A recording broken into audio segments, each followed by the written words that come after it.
Abooluganda Yesu yebazibwe. Amina. Kama mulungi. Lord is good.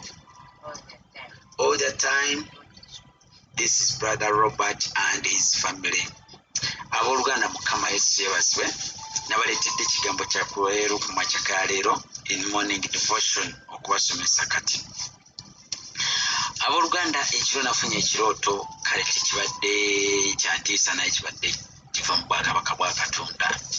Kulooto mukyala musumba simanyi oba kitegeeza ki naye engeri gya mukazi wange gya sista wange tabimanyi yakayiga wiizi okufuuka omulokole.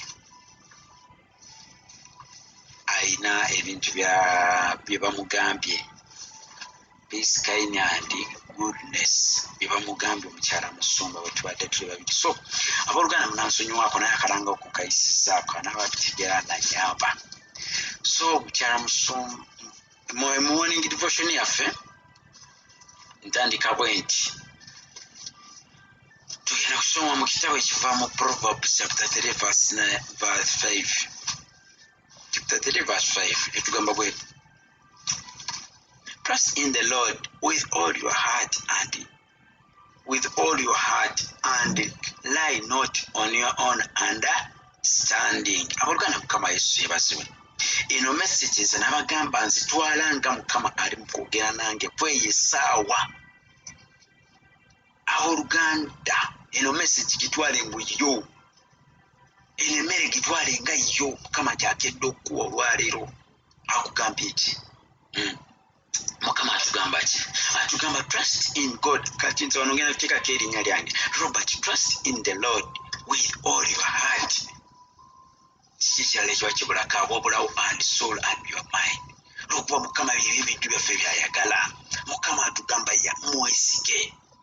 mwesige n'omutima gwo gwonna. Vincent, Gloria, Annette, Jackie, Peace, Panange, let us trust in God with all our heart and all our soul.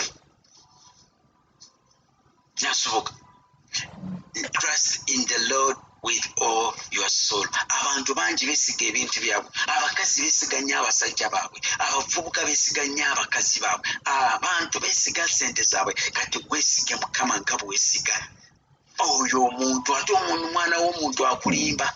Ssente bayinza n'ozikubbako z'obeera weesize naye Mukama akugamba gwe mwesige. Si mwana wa muntu kukyusa oba asobola kwogera n'atatuukiriza oba yali asuubizzaako n'ayerabira okukola ekyo kyakugambye.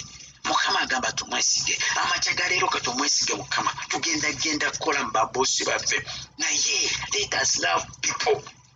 Naye trust in the Lord. Abantu leka tubaagale bibo bwe tugamba love people but trust God. Owooluganda weesige Mukama nga bw'obadde weesiga omwana wo, nga bw'obadde weesiga bbaawe, nga bw'obadde weesiga ennyumba yo. Ennyumba yange bwe ngiteekamu obukadde n'obukadde bwange bwa ssente amusefu tewali agenda zibba. Kati katuteeke obulamu bwaffe okuyingira eggulu tubuteeke mu Mukama. Mukama atugamba toweesigama ku magezi go ku ndowooza yo. Owooluganda Sister Carol, Peace, Annette, Panange, tuleke kwesigama ku magezi gaffe. Ffene mwasoma, ffene twasoma, ffene tulina obugagga but don't trust on your bugagga. Teweesigama ku magezi go. Tulabyeko abaana bagenda kukola ebibuuzo oli akuwa testimony naye devo yajja nemusangula amagezi ge ku mutwe. Kira Mukama atugamba tetwesiganga ku magezi gaffe ago. Omusajja omwesiga 2 hours, omukazi omwesiga mu bantu b'ensi eyo. Omukazi n'akudisappointing, omusasulidde ente, omusasulidde biki, omutwalidde mu limousine, motoka, naye for short time n'omukwata n'omukazi omulala n'omusajja omulala. So abooluganda leka twesigame ku Mukama. Ebintu by'ensi, abantu b'ensi balimba, abantu b'ensi si batuufu naye bwesiga Mukama buli kimu kyonna owo banka ye eba eri seefu. Mukama ye muntu atasobola kulimba kyaba agambye naye vasi eno abooluganda ye message ya leero ku makya Katonda gy'atuwadde. Mwesige waali agenda kuyamba. Mwesige waali tumuwa omutima gwaffe gwonna. leka tumuwe endowooza yaffe yonna tunatwagala kuyingira obwakabaka bwa Katonda. Mukama ye muntu omu gwe tulina okufuna. Nze guno omwaka n'emyaka egyo gyonna gye mbadde maze omwaka oguwedde na leero ekintu kye nsingira ennyo okwebaza Mukama okundokola okuba abooluganda nga Bebo bwegamba abantu bange babuze ku lw'okubula okumanya. Kituufu nali nabula Robert, nali nabula lw'okuba nze obwesigwa bwange bwonna nabuteekanga mu bintu byange ku mukyala kuba ekibyendina n'obwemba ndi eyo ndi ku mulimu ndi mu kunywamu akantu kange ne ngamba akasita omukyala waali nja kusanga emmere eyidde. So ekintu kyange kyensookera ddala kati kwesiga Mukama. My first thing abooluganda. Naye Mukama abooluganda, Mukama yeebazibwe. Abooluganda, Mukama yeebazibwe. Amiina. So ekitiibwa n'ettendo tukiddiza Mukama ku lw'obulamu obulungi bw'atuwadde. Leka tweyongere okumwesiga, leka tweyongere okumunoonya, leka tweyongere okudipendinga ku magezi ga Mukama nga ffe ababadde abantu ab'ensi tufe. Ono Robert ali ku nsi afe, naye oyo omuntu ali munda mu nze azukuke. Mukama Taata totuggyako mwoyo wo, naye tulekeeko Mukama Taata mwoyo. Twala byonna, twala abakazi, twala ssente, twala buli kimu eky'obugagga ekiri mu nsi muno ekisobola okumutwala mu geyeena.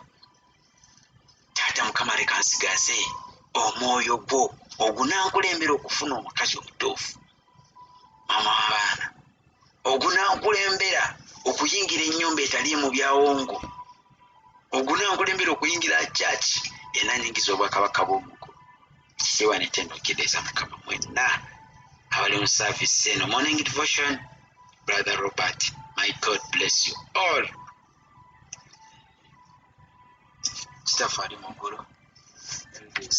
obwakabaka bwa bujje byagala okukola mu nsi nga kukolebwa mu ggulu. Emmere yaffe ya bunaku yaffe nga bwe tunakola totwala kukemebwa naye tulokola omubi. Amiina. Ayi Mukama Taata kitaffe tuzze mu maaso go okwebaza n'okusinza n'okugulumiza n'okuwa ekitiibwa n'ettendo. Mukama Taata gwe omusumba omulungi omuyinza wa buli kintu kyonna. Mukama tuzze wano Mukama Taata okunoonya nga bulijjo nga bwe tukunoonya nga Mukama Dawudi nga bwe bamugamba ne bamugamba Mukama Taata gamba osaba n'okugumiikiriza, tusaba n'okugumiikiriza mpaka Mukama bw'akanaatuddamu essaala zaffe. Katonda ojjudde ekisa n'okusasira. Katonda akyusa emitima n'otuggyamu omutima ogw'ejjinja n'otuteekamu omutima ogw'ennyama. Mukama Taata wagamba bw'oti watwagala n'otuwa n'okutuwa omwana we Yesu Kristo ajja atufiire. Oyo yenna alimukkiririzaamu alifuna obulamu obutaggwaawo, talibula naye alifuna obulamu obutaggwaawo. Katonda ba Katonda Yesu okusaba otusaasire, tulongoose, tunaaze omutima gwo ffe Mukama Taata kabaka katutuggyako omwoyo w'Omukama, tulekeeko omwoyo omulungi ow'ekisa ekingi. Mukama Katonda aba Katonda Yesu ojjudde ekisa n'okusaasira. Twajja bwereere Mukama ku nsi wano Mukama Taata Yesu tuliddayo tuli bwereere, naye kyemanyi omutima gwaffe omwoyo gwaffe Mukama Taata Yesu gye kigenda okujja mu bwakabaka bw'omugulu ginaazo gitukuze n'obusaayi bw'omwana wo tusobole okweyongera okuddiza emmere y'omwoyo Mukama Taata eyo enaasobola okuggusa, enaasobola okukuza omwoyo gwaffe mu bwakabaka bw'omugulu. Ekitiibwa n'ettendo okikuddiza Mukama.